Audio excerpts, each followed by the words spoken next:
uh, for today's conversation, the topic is asset allocation. Got it. So yeah, you can try and explain it to me like you're explaining it to a 5-year-old kid. Sure. No, I think interesting choice of topic. I think again, this is something that is a jargon that everybody in the Mhm. industry really uses. That your asset allocation has to be right. Think about it, asset allocation. Keep rebalancing your asset allocation, etc. So it's become a very jargonized term today. But I think it's very simple. I'll Mhm. try my best to kind of explain it to a 5-year-old. But uh, asset allocation is very simply just how you are dividing your investment across different asset classes. Mhm. One analogy for this would be, and like the reason it's overwhelming, and this is not the explanation, but the reason it's overwhelming is that that's what there is a asset allocation. When somebody tells you this is my asset allocation, it looks like a plan that they've started like on day one, that they've kind of gotten to this asset allocation. And in most Mhm. cases it's not, right? It's like you start from say 100% allocation to one asset class. You can't start day one from having an ideal asset allocation, and you slowly get to True. what is ideal or optimal for you, and then over time kind of you keep tweaking those based on different other variables, considerations that you see in your own life as well. But Mhm.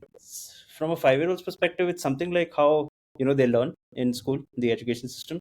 Like they don't decide it. In the case of asset allocation, you have to decide it because there's no cookie cutter, but it's how you learn. Like KG is all about kind of learning the alphabet, learning the numbers.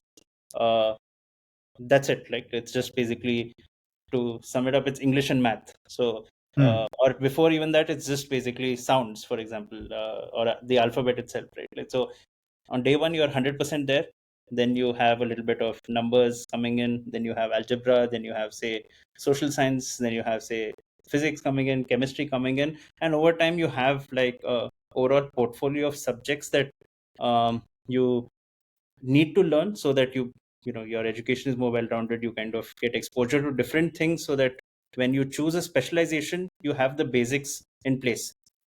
The asset allocation is very similar. Like you start on day one. Most people start out with something like fixed deposits. There's a different set of people these days that are starting out with something like equity only. Mhm. But over time, it's important to start adding more asset classes, so that on a portfolio level, you are diversified.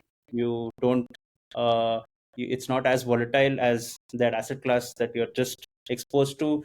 Mhm. It can weather different shocks, external, macro, micro, etc.